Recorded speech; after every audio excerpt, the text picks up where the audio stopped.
Somos de la generación que le costó romper con la zona de confort, pero lo hizo. Dos comunes acumulando historias extraordinarias. Dos venezolanos que crecieron en la época propicia para desarrollar el sentido crítico. Dos amigos que, separados por miles de kilómetros, se unieron para compartir una misma pasión.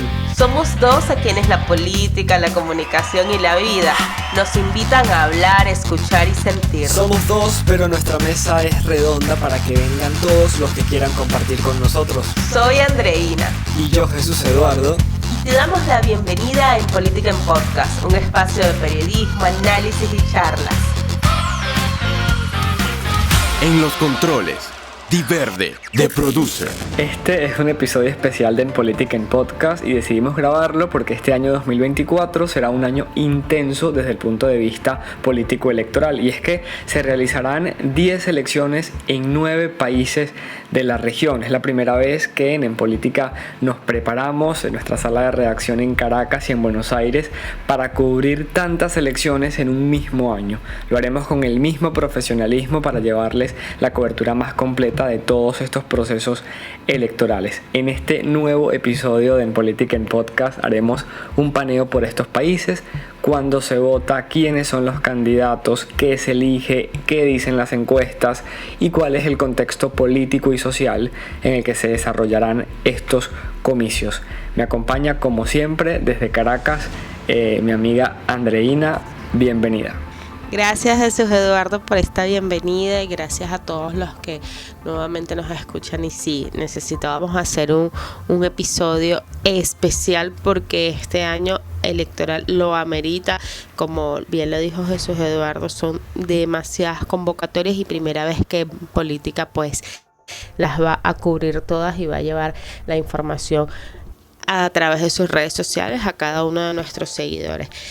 En los próximos días, en los venideros días, estamos muy cerca de que la primera convocatoria, el primer encuentro democrático sea en El Salvador, y es ahora el 4 de febrero. Cuando el actual presidente Nayib Bukele, busque la reelección. Las encuestas lo dan ganador y haciéndose pues de una popularidad que sobrepasa el 90%, se juega esta carta nuevamente a Bukele para darle continuidad a su gobierno, pues que goza de una gran popularidad. Sin embargo, no es el único candidato, hay que ver qué pasa ese día. Hay 6 millones de salvadoreños habilitados dentro y fuera del país para esta contienda. Y lo particular de esta contienda es justamente la reelección de Bukele, la candidatura de Bukele, porque en El Salvador no estaba permitido esto. La Corte Suprema de Justicia, a través de su sala constitucional, anunció la habilitación de la inscripción de Bukele, luego pues de hacer una resolución, de emitir una resolución en la que interpretaban el artículo de la Constitución salvadoreña en la que se negaba o se niega el derecho a un presidente a buscar la reelección, a buscar un segundo mandato. En esta oportunidad la Sala Constitucional lo aprueba. Dice que parafraseando la resolución, lo que dice es que es el pueblo quien debe tomar la decisión, y está habilitado Bukele para postularse. ¿Qué pasa con esto?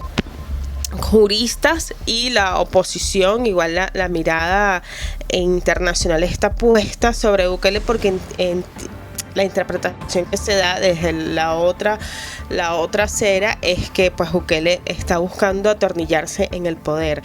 Una medida de atornillarse es eso, perpetuarse, aunque tenga medidas muy controversiales y que la ciudadanía salvadoreña las aprueba, como es la lucha de frente que ha dado para minimizar o llevar a cero la delincuencia organizada en su país y llegar a niveles casi inexistentes de muertes y de hechos delictivos, y acabar con el azote que puede representar pues las pandillas en el Ecuador. No todo es color de rosa. Desde afuera lo que se ve es que es una manera de perpetuarse, de mantenerse en el poder, de quizás una dictadura, ¿no? Lo llaman en muchas ocasiones y él incluso bromeó en sus redes sociales con eso. Bukele no va solo a la contienda. En esta oportunidad lo acompañan, vamos a leer aquí los candidatos que también se medirán. Digamos que los dos primeros que pueden de alguna manera hacer el juego allí y sacar algunos votos. En primer lugar está Joel Sánchez, que es del partido Alianza Republicana Nacionalista. Se me olvidaba decir que Bukele, su partido es Nuevas Ideas. Él es el abanderado de Nuevas Ideas y su reelección, bueno, la anunció en septiembre del 2022 y no fue hasta recién bien entrado el 2023 cuando Nuevas Ideas pues oficializó que Bukele iba a ser el abanderado. Volviendo con los candidatos, Joel Sánchez, como ya lo dije, es el abanderado de Alianza Republicana Nacionalista. Este es un partido de derecha tradicional en El Salvador. Por la izquierda tenemos a Manuel Flores.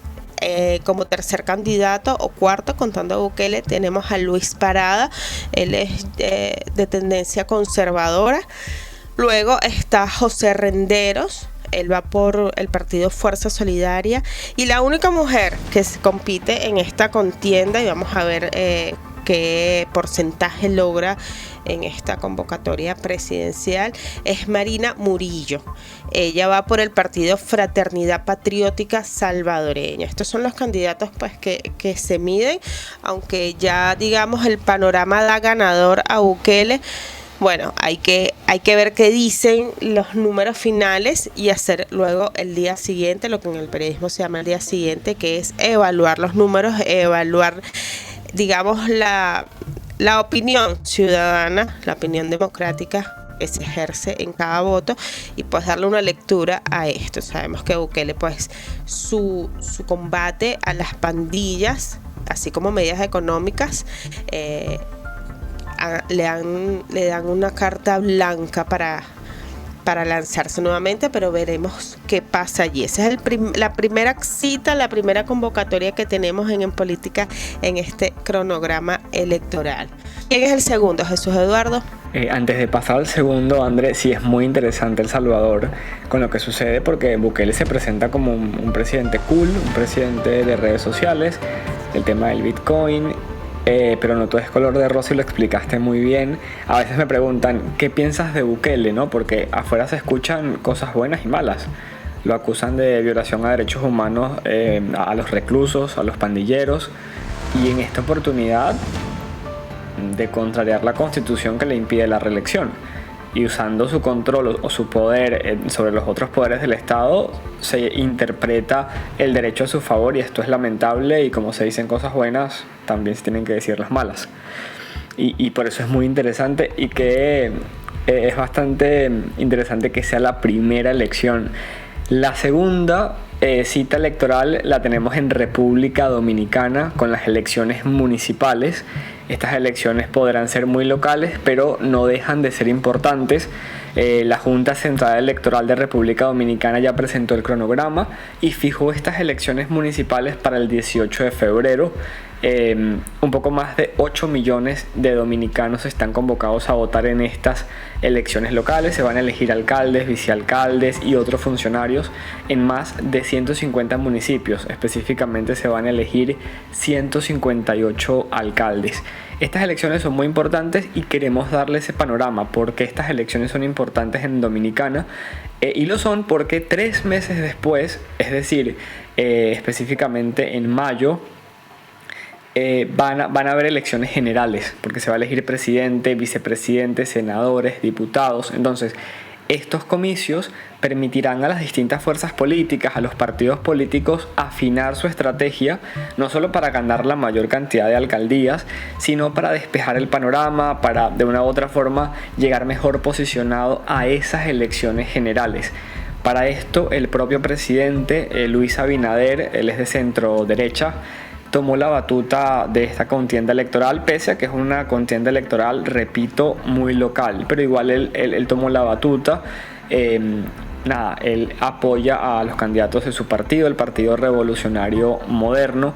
Las encuestas le dan la ventaja a este espacio por la gestión del propio presidente Abinader, que cuenta con un respaldo importante, por encima de los partidos de la oposición, que se vieron obligados a hacer una alianza en estas elecciones locales o municipales. Van con candidatos unitarios, con listas unitarias en el 90% de las circunscripciones, y esto, André, para hacerle frente de una u otra forma a la fuerza política que hoy representa Luis Abinader. Los partidos de oposición, voy a pasar a mencionarlos para que los tengan allí a mano: el Partido de la Liberación Dominicana, el partido La Fuerza del Pueblo, que es el partido del ex candidato presidencial y el expresidente, hoy líder opositor, Leonel Fernández, y también el Partido Revolucionario Dominicano. André, yo quería, para todos los que nos escuchan, citar al presidente Abinader. Él hizo un acto de campaña para estas elecciones municipales en Santo Domingo, y voy a leer su parte de su discurso, un fragmento. Él dice: en febrero vamos a darle una ejemplar derrota a la oposición para que ese sea el mensaje, y vamos entonces a rematar como nunca antes en mayo. Es decir, con esta frase vemos cómo Luis Abinader apuesta a todo para ganar estas elecciones municipales con miras a las elecciones de mayo, que son las presidenciales, y en las cuales él pretende poder lograr la reelección. Entonces, esta sería la segunda elección que tendríamos en América Latina. La primera, como explicó Andrés, El Salvador; la segunda en República Dominicana, con las elecciones municipales. André, ¿qué otra elección sigue? Bueno, el tercer llamado ciudadano democrático en la región lo da Panamá el 5 de mayo, con una elección general, con elecciones generales. En estos comicios, bueno, se va a elegir presidente, vicepresidente, 20 diputados al Parlamento, además de 71 diputados a la Asamblea General, 81 alcaldes de distrito y 700 representantes de corregimiento y 11 concejales. En esta convocatoria, hasta hace unos días, estaba en tela de juicio la candidatura del expresidente Ricardo Martinelli. Aquí en los candidatos pues hay muchos expresidentes, y vamos a quizás el más polémico es Martinelli, porque justamente el año pasado, como recordarán, a mediados del año pasado, en julio, el expresidente de Panamá fue condenado a 10 años de prisión por lavado de dinero, el empresario panameño Ricardo Martinelli. Y no fue hasta hace unos días, hasta empezando el 2024, cuando se dice que la candidatura es firme, que sí se puede postular y sí puede ser candidato, ¿no? Estaba un poco en tela de juicio si participaba o no. Las aspiraciones de Martinelli pues es participar y ganar, para ver si logra de alguna manera esquivar estas acusaciones de corrupción que se han hecho en su contra. Pero bueno, vamos a ver qué pasa. El segundo candidato es José Gabriel Carrizo. Él es el actual vicepresidente y bueno, el abanderado del Partido Revolucionario Democrático, del oficialismo, es él.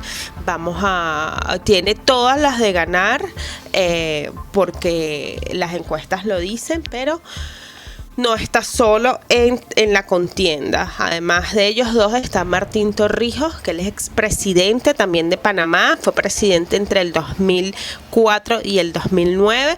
Él es el abanderado por el Partido Popular y luego le sigue Rómulo Rux, candidato presidencial, fue electo en primarias. El Cambio Democrático, que es la tolda que lo acompaña a él, hizo primarias, hizo votaciones internas y salió Rómulo Rux como abanderado. También está José Blandón, él es candidato por el Partido Panameñista, también fue electo en primarias.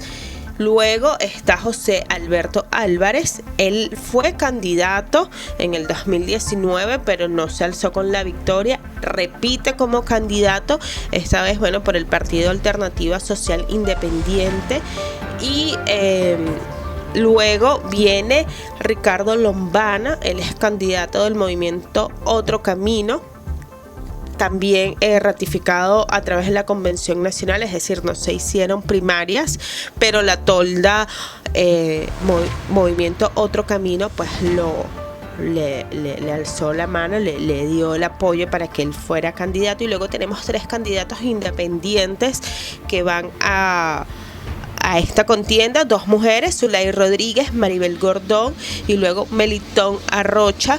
Ellos 3 se suman a la lista de candidatos. Hasta ahora las encuestas dan como posibles ganadoras los 3 primeros mencionados, pero como les dije y como lo decimos siempre, las encuestas no siempre, en los últimos años hemos visto, en las últimas elecciones hemos visto como a veces las encuestas se equivocan y dan sorpresas en sus resultados finales, ¿no? Es así y claro, falta mucho tiempo para estas elecciones y hay que tener en cuenta que todo puede pasar en un proceso electoral, en una campaña. Puede pasar algún suceso puede marcar un antes y un después en una campaña electoral, puede dar un giro, el que va de segundo puede terminar ganando la contienda, el que se veía ganador, el que se perfilaba ganador puede perder la contienda por algún error, por alguna ventaja que logre el adversario. Por eso es interesante que empecemos el año con este episodio especial de En Política en Podcast, viendo este panorama y sabiendo que todo puede cambiar. Entonces, André, tenemos en la lista la primera elección en El Salvador, la segunda las municipales en República Dominicana, la tercera en Panamá y la cuarta elección. Para la cuarta elección volvemos a República Dominicana porque el 19 de mayo van a ser esas elecciones generales que mencionamos anteriormente. Se elegirá presidente, vicepresidente, senadores y diputados. Una mega elección que tiene como antecedentes las elecciones municipales que mencionamos anteriormente, las de febrero. Entonces, claro, el partido que gane el mayor número de alcaldías quizás tenga una ventaja en estas elecciones generales. Será elegido presidente, de acuerdo al sistema electoral de este país, aquel candidato que logre el 50% más 1 de los votos emitidos, y si ningún candidato logra esta mayoría, los 2 más votados se verán las caras en una segunda vuelta. Es importante acá leer un poco las encuestas, sabiendo que falta mucho camino, sabiendo que puede pasar cualquier suceso importante que cambie la tendencia, pero al momento en que estamos grabando este episodio, por ejemplo, la encuesta Gallup afirma que el triunfo lo tiene en las manos el presidente Luis Abinader, que busca la reelección por el Partido Revolucionario Moderno. Hasta el momento esta tendencia es clara. Según esta encuestadora, Abinader cuenta con un respaldo o arrasaría en esa contienda con el 55,2% de los votos emitidos, es decir, ganaría en primera vuelta. Y por su parte, el opositor Leonel Fernández, que aún no oficializa su candidatura, pero es muy probable que él sea el candidato de su espacio político, según esta misma encuestadora, él lograría el 27,4% de los votos. Es importante volver al tema de qué hace la oposición con esta ventaja que tiene el oficialismo. Los partidos opositores de una u otra forma se ven obligados a unirse, y así fue. O sea, en Dominicana hoy la oposición, los partidos de oposición, como lo es el Partido de la Liberación Dominicana, la Fuerza del Pueblo, son partidos que se unieron en una alianza que llamaron la Alianza Opositora Rescate República Dominicana. Acordaron ir unidos a esas elecciones municipales de febrero, pero acordaron de una u otra forma apoyar en unidad al candidato que logre pasar a la segunda vuelta contra el presidente Luis Abinader. Todavía no se sabe si se va a dar esa segunda vuelta, porque quizás, y según los datos que hoy se manejan en República Dominicana, Luis Abinader ganaría en primera vuelta. Veremos qué sucede, pero esta entonces sería la cuarta elección de este año en República Dominicana. Sí, y ya llegamos a mitad de año en el cronograma electoral. Ya estaríamos entonces en el 2 de junio en las elecciones generales de México, y como decía Jesús Eduardo, Eduardo, si bien para estas elecciones previas que ya se habrían dado antes del 2 de junio, para esta primera mitad del año, todavía es muy pronto. Bueno, es muchísimo más el tiempo que tenemos para este tipo de elecciones que se va a dar en México y en las naciones siguientes para la segunda mitad, por lo que todo lo que digamos ahora pues puede variar, y en la medida que varíe, en la medida que se arrojen nuevos datos, en la medida que las proyecciones estén más cercanas a las citas, bueno, en Política en Podcast dará también información. Estamos manejando información hasta ahora, haciendo un compendio no solo del cronograma, sino de los datos que se conocen, que son públicos y oficiales hasta este momento. El 2 de junio tenemos las elecciones generales en México. Unas elecciones bien interesantes, primero, bueno, por la cantidad de cargos públicos que se eligen a los que están convocados los mexicanos, ¿no? 98 millones de mexicanos están convocados para renovar 20,000 cargos públicos. Entre ellos, bueno, está la presidencia de la República, 128 senadores, 500 diputados, 9 gobernaciones, entre ellas está la gobernación de Ciudad de México, Chiapas, Guanajuato, Jalisco, Morelos, Puebla, Tabasco, Veracruz y Yucatán.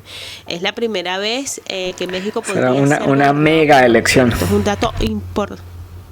Mega elección, y una elección histórica, porque en principio se creía que era un hecho que México iba a ser gobernada por una mujer, porque solo había 2 candidatas, pero iniciando el año, a principio de este 2024, iniciando enero, pues hubo un nuevo candidato inscrito. ¿Quiénes son estos candidatos? Bueno, la candidata del oficialismo, quien lleva la ventaja, quien los números da ganadora, una ventaja de 28 puntos porcentuales hasta este momento contra su contrincante.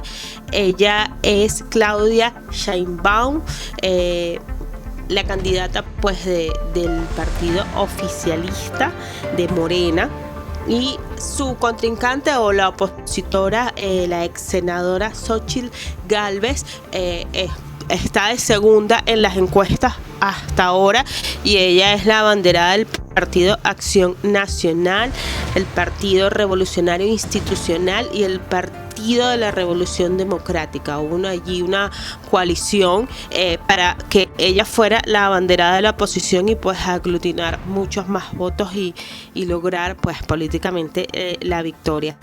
Ellas eran las candidatas hasta empezando enero, pero Jorge Álvarez, bueno, fue la sorpresa de Año Nuevo inscribiendo su candidatura por el Movimiento Ciudadano. Es decir, las encuestas hasta ahora no lo han tomado en cuenta porque es una candidatura reciente, está en el periodo, puede perfectamente inscribirse, puede perfectamente hacer campaña, pero no estaba contemplado en las encuestas anteriores. Hay que ver cómo esta tercera opción que se le abre a los mexicanos pues es tomada, a ver si logra puntear, logra hacerse algún buen puesto, ¿no? Estos son los 3 candidatos, y entre ellos pues está el sucesor de AMLO, ¿no? De Andrés Manuel López Obrador, quien entregará la presidencia una vez pues realizadas y estas elecciones y bueno, viendo los resultados. Pero todo indica que pudiera ser por primera vez una mujer quien gobierne México. Y de México saltamos a Brasil porque habrán elecciones municipales. Esto será el 6 de octubre.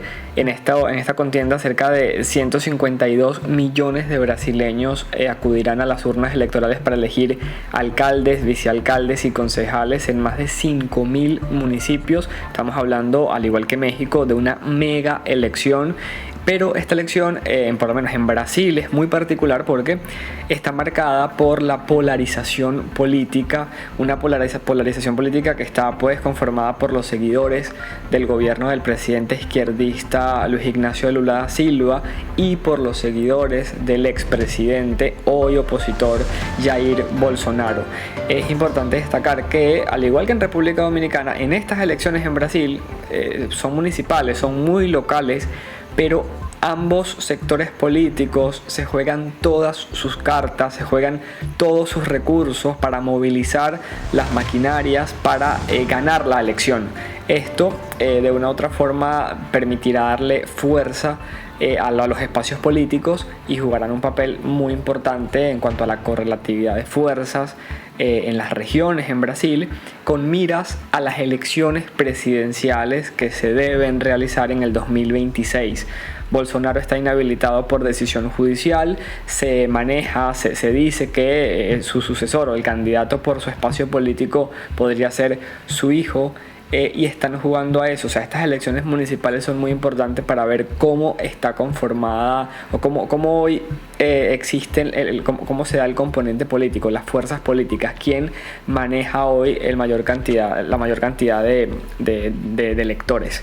Esto, Bolsonaro obviamente también está de lleno metido en la campaña, su espacio político, y lo que busca es de una u otra forma sumar adeptos, sumar apoyos y que su partido vuelva a ser mayoría esta vez en el 2026. Y es importante ver esto, André, ¿no? Como los políticos, los partidos políticos de una u otra forma presentan candidatos para autoridades locales, para alcaldías, para gobernaciones, pero siempre con miras a ganar la elección más importante para ellos, que es la presidencial, que es la de nivel nacional.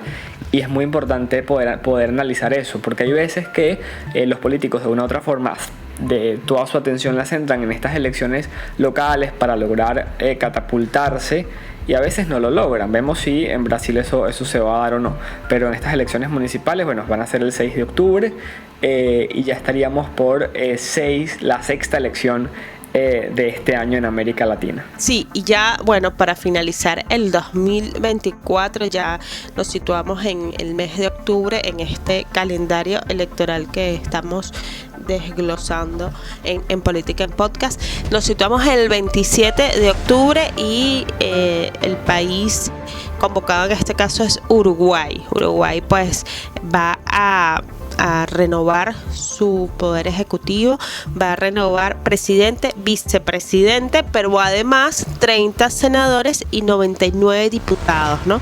Ellos son reelectos cada 5 años. Es importante en este caso que no tenemos aún definidos los candidatos en Uruguay. ¿Por qué? Porque las toldas, los partidos políticos van en este 2024 a un proceso interno, van a hacer elecciones internas para definir sus candidatos, sus abanderados. Sabemos que en Uruguay no es posible que el actual presidente Lacalle Pou se reelija, aunque su partido oficialista el oficialismo pues sí va a presentar candidatos. El partido gobernante en Uruguay en este momento es el Partido Nacional y hay 5 candidatos. El Partido Colorado, que es uno de los tradicionales allá, tiene 6 candidatos, y Frente Amplio, que es el partido de izquierda, tiene 4 precandidatos. Todos estos son candidatos internos, son candidatos que se van a medir en comicios en cada una de las toldas, y una vez que se definan es que pues vendrán las encuestas, vendrá todo el movimiento electoral nacional como tal, y podremos pues tener un panorama más claro, aunque digamos que hasta ahora lo que podemos adelantar es que, por ejemplo, recientemente el presidente Luis Lacalle Pou levantó su mano para apoyar al exsecretario presidencial, a Álvaro Delgado. Lo propuso como abanderado del oficialismo, pero bueno, debe medirse con otros candidatos como la economista Laura Raffo, los senadores Jorge Gandini y Juan Sartori. También por el oficialismo, uno de los precandidatos es Carlos Lafiliola, son uno de los que están allí sonando. Está también el ministro de Defensa, Javier García, pero bueno, son precandidatos, son aspirantes a que la tolda oficialista pues los elija a través del voto, y de allí va a salir el abanderado. En el Frente Amplio, digamos que están eligiendo también sus candidatos, o ya tienen sus precandidatos y tienen que elegir uno, pero en este caso tenemos a Carolina Cose, al senador Mario Vergara y a los jefes departamentales de Canelones y Santo, que es de Andrés Lima y Yamadou Orsi. Ellos son los candidatos internos del Frente Amplio, pero todavía no hay nada oficial.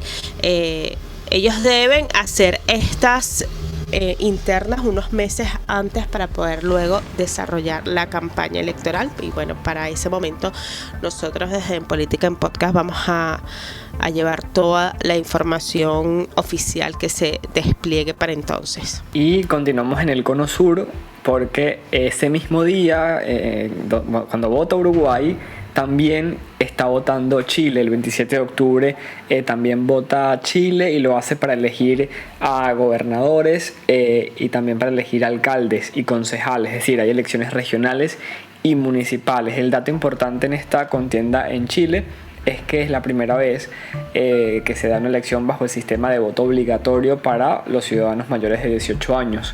Esto de una u otra forma puede ser muy determinante a la hora de leer ese resultado final en estas elecciones regionales y municipales. El oficialismo ya adelantó que irán a estos comicios con listas únicas, es decir, los partidos de izquierda que hoy apoyan al presidente Gabriel Boric irán en unidad a estas elecciones municipales con el fin de frenar un posible triunfo de la derecha. Por su parte, la oposición en este momento se encuentra en un proceso de reorganización para ver cómo abordan estos comicios regionales y municipales de una u otra forma, para aprovechar el desgaste que enfrenta hoy el oficialismo, que al oficialismo y en especial al gobierno del presidente Boric se le hizo imposible cumplir con una de sus propuestas de campaña, que era la aprobación de una nueva constitución nacional para reemplazar la aprobada bajo la dictadura de Augusto Pinochet. Entonces, claro, queda mucho tiempo para estas elecciones. Estamos hablando de octubre de este 2024. Repito, todo puede pasar en este tiempo de campaña, y entonces, claro, tenemos que ir midiendo cómo se desarrolla cada campaña electoral para ver cómo se dan esas candidaturas que dicen las encuestas y ese resultado final. Andrés, esa sería la octava elección en Chile. Repito, mientras Uruguay está votando el 27 de octubre para elegir presidente, ese mismo día Chile está votando para elegir gobernadores, alcaldes y concejales. Bueno, tendremos doble tanda ese día, como se dice en el argot periodístico deportivo, y obviamente todo lo podrán encontrar de una manera ya bien completa y digerida, en el sentido de que van a poder tener cifras, datos, frases, momentos históricos en política. Valga la invitación desde ya a que en estos días que estamos dando en este cronograma, pues la cita es para eso, para que estén pegados a nuestras redes sociales y vean allí el despliegue informativo que cada uno de estos días y días posteriores vamos a hacer una vez obtenido el resultado, y bueno, ese día la cobertura especial, dándole la total relevancia a cada uno de estos procesos. Ya finalizando el año, ya faltando un mes para terminar el año, en noviembre, específicamente el 5 de noviembre, le toca el turno a Estados Unidos. Ellos van a unas elecciones generales se va a renovar presidentes y los legislativos también. ¿Qué pasa con Estados Unidos? Un poco igual a Uruguay, estamos en proceso de que se definan los candidatos, de que republicanos y demócratas elijan su abanderado para estas elecciones. Sin embargo, pues no es secreto para nadie que Donald Trump no solo es aspirante, sino que es uno de los más sonados en las encuestas y pues en las tendencias de votación hasta ahora. Sin embargo, bueno, falta mucho por llegar hasta allá, falta todavía que se defina quién va a representar al Partido Demócrata, quién va a representar el Partido Republicano, y luego, bueno, ver los tradicionales debates que se dan en Estados Unidos, que definen muchísimo el elector, definen muchísimo la posición del elector. Aunque bueno, también es importante, y lo queríamos traer a colación en este episodio especial, es el sistema de votación. El sistema de votación en Estados Unidos es distinto a lo que tradicionalmente ocurre en Latinoamérica. Si bien el ciudadano emite su voto, está llamado a votar, y en las papeletas puede estar la opción republicana y la opción demócrata. Allí no es tan directo. El ciudadano no vota de forma directa a ese candidato, sino que vota para conformar lo que se llama el colegio electoral. Y es el colegio electoral el que elige al presidente por mayoría absoluta. Es decir, tantos colegios electorales haya en cada uno de los estados, van a elegir por mayoría al presidente. Es un sistema de elección distinto al que estamos acostumbrados, y por eso es tan importante, pues, para los candidatos ganar en estados puntuales que les garanticen tener mayoría en los colegios electorales para poder alzarse con la victoria. Ya vimos un poco ese juego en las elecciones pasadas con Donald Trump y luego con el actual presidente, con Biden, y bueno, vamos a ver cómo se dan ahora y esperar un poco a que se elijan los candidatos oficiales de los partidos en Estados Unidos. ¿Quién queda? ¿Cuál es el país que queda? El país que queda es Venezuela. Venezuela es el único país de América Latina que hoy no tiene un cronograma electoral. Todavía no existe una fecha establecida por el Consejo Nacional Electoral de Venezuela para que los venezolanos acudan a las urnas, pero deberían ser convocadas elecciones presidenciales. Es decir, Venezuela vuelve al centro de la atención en América Latina y en el mundo, porque se abre la posibilidad de que los venezolanos puedan votar para elegir a su próximo presidente. Claro, la crisis política en Venezuela, muy conocida, nos lleva a preguntarnos si el régimen de Nicolás Maduro va a permitir que se realicen elecciones libres y transparentes, ¿no? Primero, no tenemos la fecha. Segundo, no se sabe si van a ser elecciones libres y transparentes. Esto implica que se permita la participación de la oposición, es decir, que la oposición pueda inscribir a su candidato. En octubre del año 2023 se dieron elecciones primarias, la oposición celebró elecciones primarias, y en esas elecciones ganó María Corina Machado con más del 90% de los votos. Es decir, ella se convierte en la abanderada de la oposición, y serlo es un gran desafío para ella porque está inhabilitada, al igual que otros políticos de la oposición, políticos presidenciables como Enrique Capriles Radonsky. Esto, de una u otra forma, lo que indica es que si no pasa nada, o si no pasa algo extraordinario dentro de la cúpula del régimen chavista, Nicolás Maduro será el candidato presidencial por el Partido Socialista Unido de Venezuela. Hoy Maduro se puede decir que está siendo presionado por la comunidad internacional para que permita que se desarrollen elecciones libres en Venezuela y no seguir prolongando una crisis que hoy deja a 8 millones de venezolanos fuera de su país, como se dio con la migración muy conocida.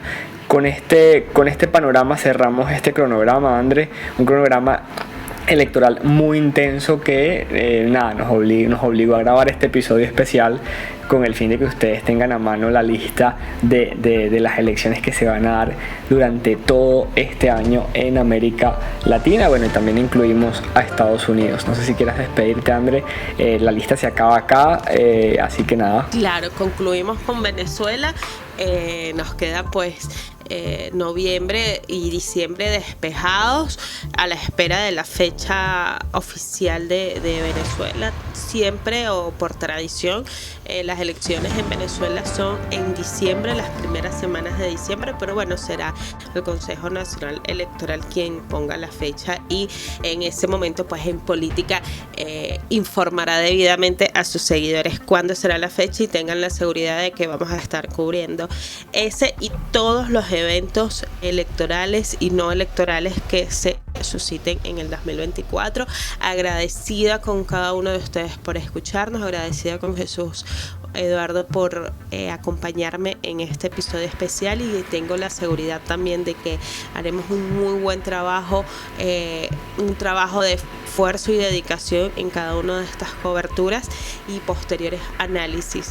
La invitación es para que sigan En Política en Instagram, sigan de la mano de En Política cada uno de estos eventos y esperen el próximo episodio que grabaremos para ustedes. No me queda más que despedirnos. Hasta la próxima. Gracias. ocasión. Chao.